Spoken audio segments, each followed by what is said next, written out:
two teams are going to battle tomorrow to handle who's champion of the Southeastern Conference. Hell yeah. We talked to Coach Saban earlier. He told us a story about no pro teams, since the 1970s. People have just been growing up with these schools. Georgia, obviously, in the middle of a potential dynastic run. They win a national championship. You're talking 3 out of 4 years. You're talking about being something very, very special. They've had a hard road to get here. Texas, brand new to your conference. Is that good thing, bad thing? And how do you view the game that's taking place tomorrow? I haven't viewed like good, bad. I view it as reality. And remember, Texas was announced along with Oklahoma back in 21, so they've had 3 years to prepare. They knew the destination. Saban said that as well. Yeah, and 6 weeks after we announced the invitation, they were in Fayetteville, Arkansas. Arkansas beat them that night. I think that's one of those lessons along the way. Steve had been with Nick a couple of times. He'd obviously been on the Falcon staff here, but Steve had lived the SEC life as an offensive coordinator. In fact, one of my, forever remembering phone calls is Thanksgiving at 20 when Nick tests positive for COVID, and I'm talking to him about, Steve has to coach the Iron Bowl. He has to make those decisions. And I think all of that. But then he cured it. That was 26 hours, wasn't it, if I recall? Yeah. Mm-hmm, Coach Saban had the... No, that was the first time. There was a false positive. False positive. Then he had it for real, for the Iron Bowl. Okay. And Steve's coaching in the Iron Bowl. My point being is there's been a lot of preparation, so I don't view it as good or bad. I view it as the competitive reality.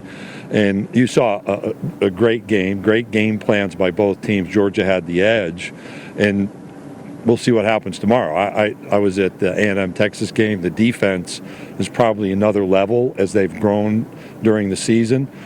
You watch Carson, and man, that second half against Alabama, tough first half, but that is a resilient competitor. And even the Georgia Tech game, to go 8 overtimes, come back the way they did, is a tribute to what can happen on the field when you have these competitive opportunities, which I think is what high-level players seek. They cherish this. So all the noise about conference championship game misses. This is what the people on the field cherish. Yeah, absolutely. Hang a banner, brother. Get a ring. I mean, that's anytime you get a chance to celebrate beating opponents, you're certainly going to do that. They've talked, Coach Saban talked about it. Herb Street has talked about it before. There's just a palpable buzz in the air at these SEC championships. So congratulations on having a conference that is always invested and always cares. How hands-on are you with scheduling of the SEC? Because Texas got a light SEC schedule, allegedly. Mm-hmm. And then obviously Georgia had a very strong SEC schedule. How does that get figured out? Is that you guys? Who does that? It comes from the conference office, and we spent years. What we did, we had to look back, trying to narrow the competitive disparity. And all you can do is look at history. So we went back post-expansion in the SEC to figure out the dynamics of wins and loss percentage. Like if you could have a perfect schedule, everybody's total set of opponents would have a 500 record. They'd win what they lost. In our divisions, that disparity was from 46% up to 64%, so a huge disparity. Going into this season, that disparity was narrowed greatly, 48 to 54. So we were close to having 500 records and opponents, but that's backward looking for 12 years. Now here's the problem. Oklahoma and Texas weren't in the league, so how do you accommodate for that in the analytics? And then the transfer portal, let's be honest, has really changed things. Teams change. Yeah, you look at playing Vanderbilt, and I think people have underappreciated the competitive effectiveness. The line play at Vanderbilt. Obviously, I have a quarterback that's been a great story. Diego. But those have been hard games. You look at Georgia going to Kentucky. That's a 1-point game after South Carolina went to Kentucky and had a great game. All of those things are part of the realities of scheduling in this new environment. But what if it's going to get punished, though? So, that's the... Well, that's where it's headed next. Okay. There has to be recognition. I could pull out my email and show you our 16 teams. Right? Strength of schedule. And this is not my rating. This is Massey, FPI, and Sagarin combined. When you take Massey and Sagarin, they don't mess around. That's exactly right. Yeah. You don't want to see them with a flag at midfield. No, That'll cause a problem. Yeah, Massey. Yeah, we know. So you combine all of those. 14 of our teams' strength of schedule is greater than the first of the other top 25 CFP teams. In other words, 14 of our 16 have stronger schedules than the next CFP team. And then the next two follow, And then everybody else in the CFP top 25 rankings has a lesser schedule than our 16 teams when you use that metric. No. Now, I've done my homework. No, and again, you don't want to meet those guys on a flag plant because they're serious about stuff. I appreciate how much the SEC folks care about the SEC, and I think that's why you are such a perfect commissioner for them, because it's not just football, it's every sport. You feel this way, you truly do represent it. Then one of those Saturdays happen, and you talk about the parity, the 14 teams that have a hard schedule.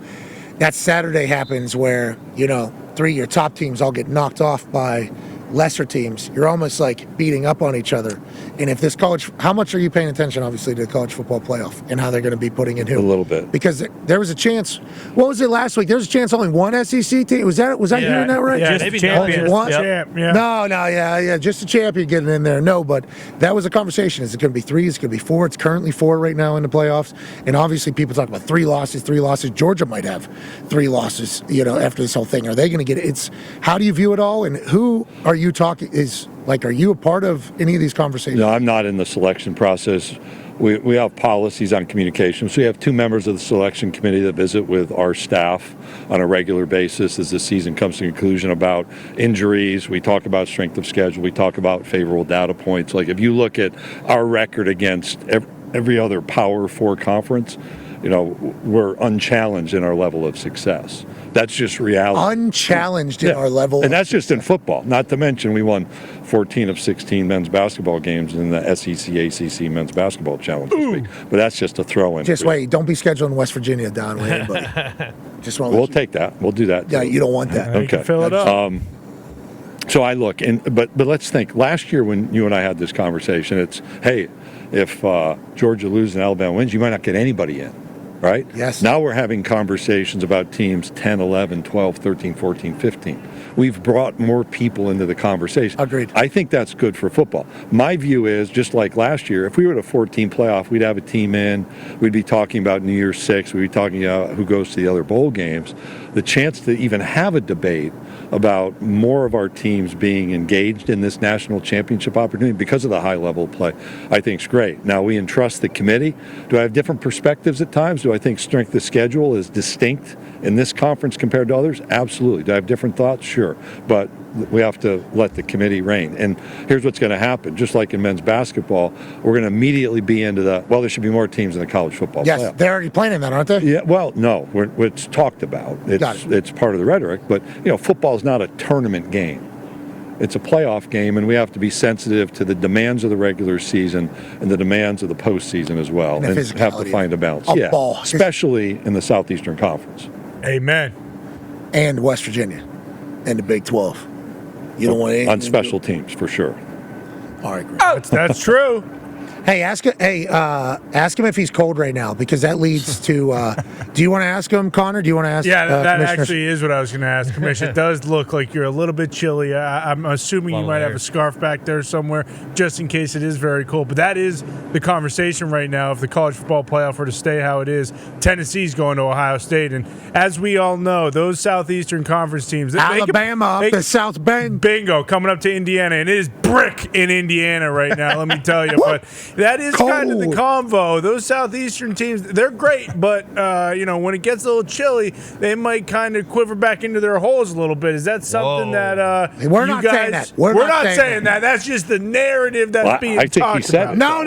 No. He's reporting. People are This saying is journalism. that. Yeah, I'm not saying that. bingo. Observe and report. I watched the show. You got to tell me when the journalism. Yeah. Well, it's all the time. He's got an Oregon hat on. Yeah, Don't you worry about it. They bought me off. Where's the Iowa gear from last year? But Iowa gear's right on the other side. I would love, damn it. So it's not them, though. They have seen their friends. So let's go back to last week. Like at the end of that 8 overtimes, it was in the 20s. I asked in Athens, our teams performed. I was at the Egg Bowl. It was cold at the Egg Bowl. We had a great football game. It was a little warm in College Station. It was in the 50s, so that was pleasant. We had snow in Missouri for Arkansas, Missouri. So it's happened in this league. I thought Josh Heupel went to the podium and he said, hey, any place, anytime, and if you don't feel that way, you're just here for the cup of coffee. So our guys are going to be ready. We have heated benches, we have hot hands, we have gloves.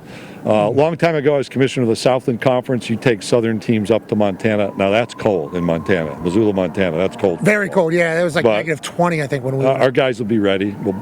Some global warming might help around these. Aren't you happy too with the addition of it? It's cold. We're up there. They're in. The global warming ain't doing nothing up there. We got a couple weeks for it to sort itself out. No, it was, what was it, 60-mile-an-hour winds the other night? Yeah. 60-mile-an-hour winds out of nowhere. Yeah, Wednesday night was scary. Wind chill, 20 below. Yeah. It was an Arctic. It was an Arctic tornado. It felt like. I was very worried. But if one of your teams has to walk into one of these Arctic tornadoes, those guys on the line of scrimmage are going to line up with no sleeves, and they're going to. SEC guys. It's going to be a line of scrimmage game. I'd take a windy game. I'd take the line of scrimmage game, and I'd look forward to. He's talking shit there. He was giving an answer like, yeah, we're okay with a run game if that's how this is going to go. If you want to out physical us, AJ Hawk has a question for you, Commish. Commish, you mentioned earlier. You said there's like communication rules on how you can talk to teams and everything. You said there was 2 people from Alabama that you guys speak to or whatever. How is that common with other teams? And does every team kind of have a from the committee? No, from the committee. I'm sorry. I'm sorry about that. Yeah. Yeah, there's a range of people in my conference who talk to me. Yeah, so there's a lot of people that have my phone number in this league. That can go any place. I was talking about the process for communication with the selection committee, which we've all agreed to, is we'll have scheduled calls with 2 representatives of the selection committee. We share team information it's not necessarily a weekly basis. It accelerates at this time of year, but that's the point of communication. Like Pat, you were asking about, hey, do I talk to people about selection? And, yes. And we follow the process. Every conference does the same thing? Every conference does these? Yeah, it's a standard process. You're assigned 2 reps, a primary and a secondary. Same thing happens with the NCAA basketball committee on the men's and women's side during the Are you doing pitch decks there or just conversation? We provide them team sheets, so schedule, any key injuries, somebody may have missed a game. We talk about some I'll call them brag points, things that we've achieved that might be unique to us on a regular basis, and then they have a lot more information and probably have what we provide, but it's a touch point. And if they have any questions of us, like, hey, was so-and-so receiver in this game back in September outside the game, just to clarify, I think that's the kind of healthy conversation that's appropriate for all of the conferences. Amen. I think it's a good idea, too, to get more information, all the information that they can get so they make the right decision, even though they're never going to be able to get it right in everybody's eyes. Thank God it's them, not us. Right. That is how I feel about it all. Tone Diggs has a question for you back in Indianapolis. Yeah, Commissioner, we are big proponents on this show that we love the first round being those home games, but we also think the conference champions, whether it stays like that or not, but the teams that are getting these buys into the quarterfinals should also have home games as well. Now, I know there's a lot of big corporate money because those are going to be bowl games that have been bowl games for years and years and years. But what are your thoughts on potentially going to home games as well in the quarterfinals so that, those teams that won their conference champions also get that opportunity? Yeah, so I don't want to be like the adult in a Charlie Brown commercial, or that goes to like blah, blah, blah. But I'll just... You're going to blah, blah, blah? No, I'm not going to blah, blah. So it's the SEC championship. I can't take blah, blah, blah. These 2 years, we have existing agreements with bowl games, and so bowl games have to be a part of it to expand early. That's clear. We're also going to talk to those bowl games because football has a tradition still. We are experiencing something with those first round games, and I think it's a fair question. How will those be received? How will those be conducted? It'll be different. Like you just asked me about playing in cold weather. Hey, we're going to be ready to play wherever. We do think there is a lot to the tradition of bowl games, and we're going to see something on December 20 and 21 that we've never seen before, which is postseason football games played in on-campus facilities between 2 teams. That's going to be pretty cool to watch. We, as people that have been just dropped into the college football world, and maybe I'm from Pittsburgh, so is Tone, and obviously AJ is an Ohio State guy through and through. Connor was born up near Boston. Yeah, Plum area. I grew up outside Syracuse, New York. Okay, so not Syracuse. Let's go Buffalo.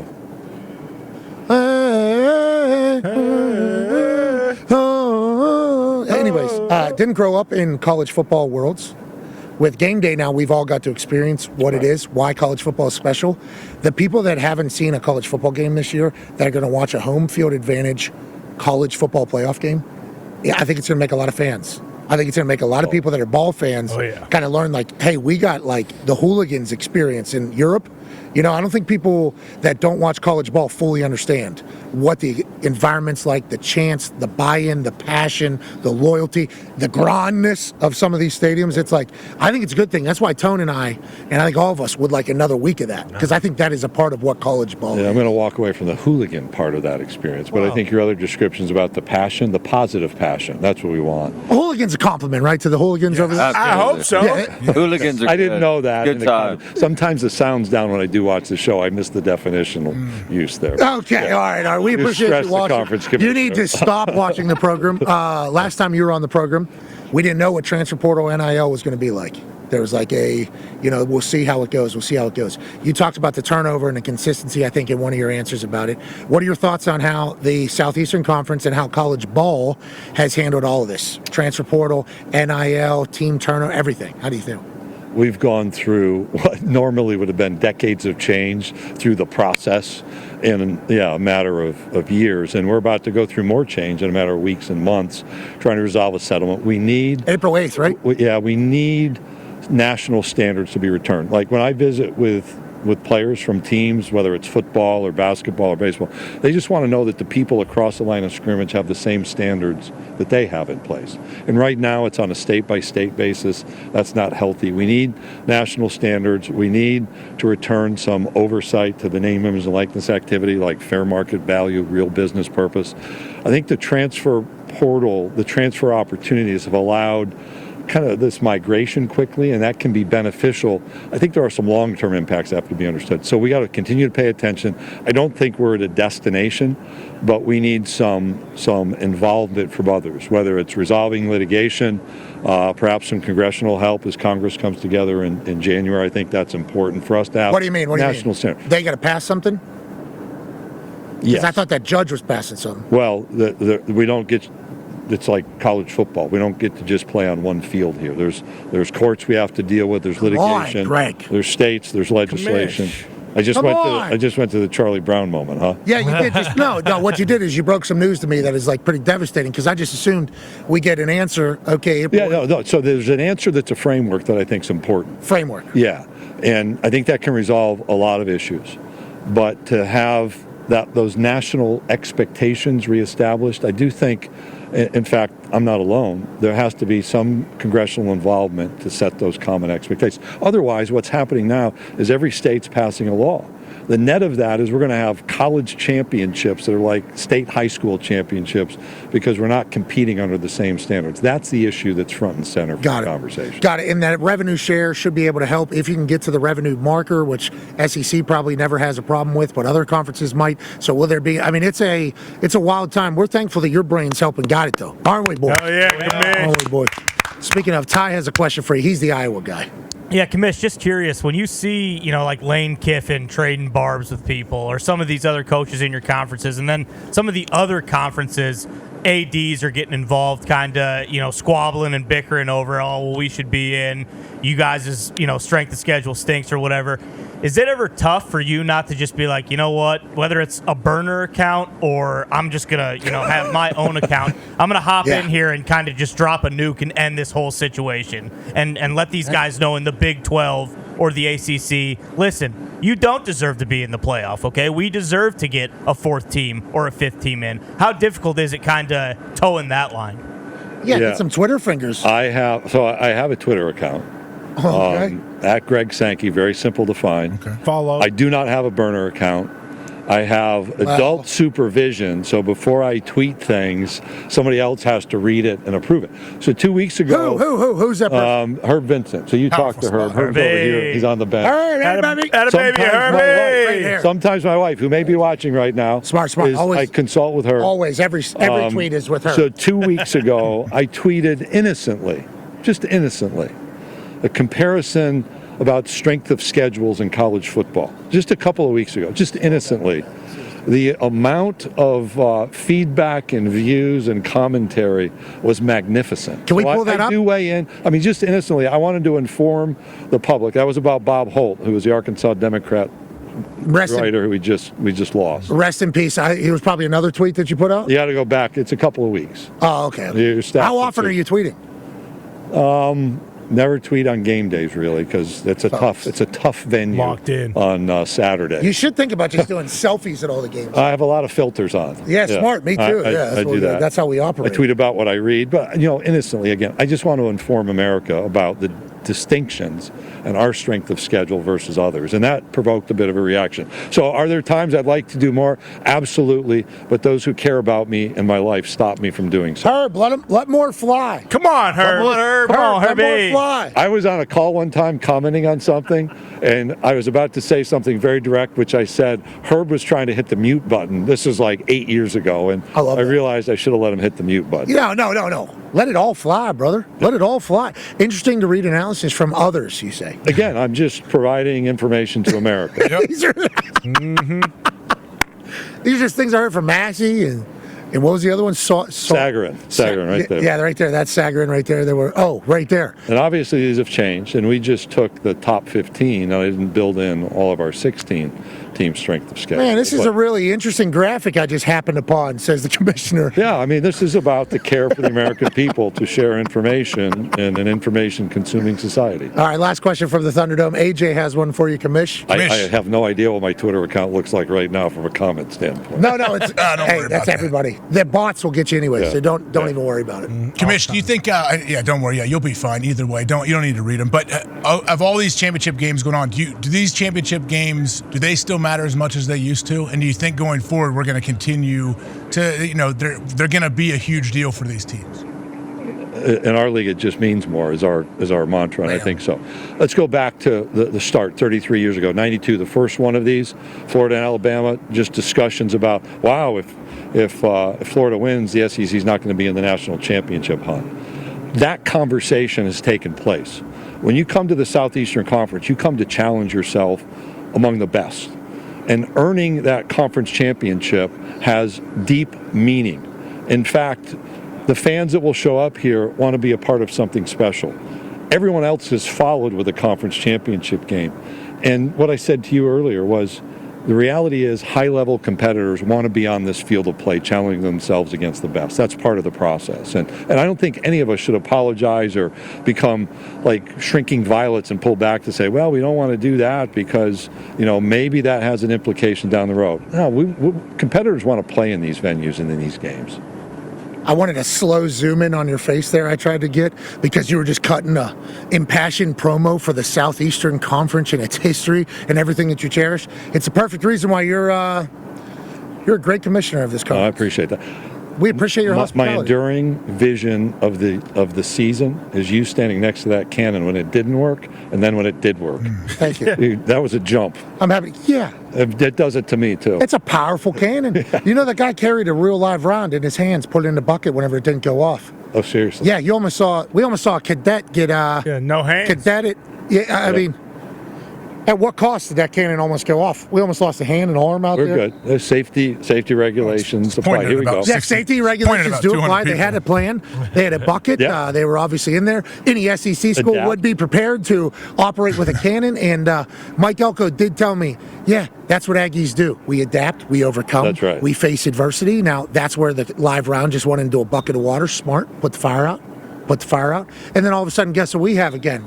Greg Sankey, another cannon ready to go, and that blows a hole in my eardrum. Yep. So it is different down here, isn't it? It is. Adapt to the circumstance. It's awesome. Where will you watch the game? You got to walk, hit all these people. How many partners with Bevo? All kinds. My favorite thing to do is to be on the field for kickoff, watch a couple series. That's my happy moment. Like going to early games on a Saturday to Saturday basis where nothing else has happened during the day, be it the first game for kickoff and watch the first 10 minutes is actually at the top of my fun list on a weekly basis. After that, it's work, things happen, people complain, you never know.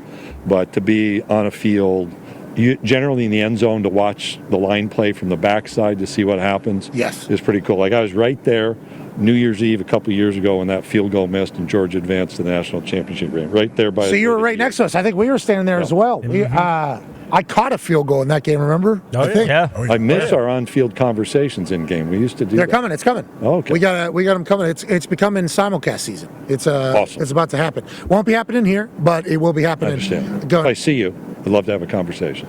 You know what? Every time we see you, we have a great conversation. You know what I would like to see? Bevo. on this sideline. Amen. Space. I mean, that's the problem.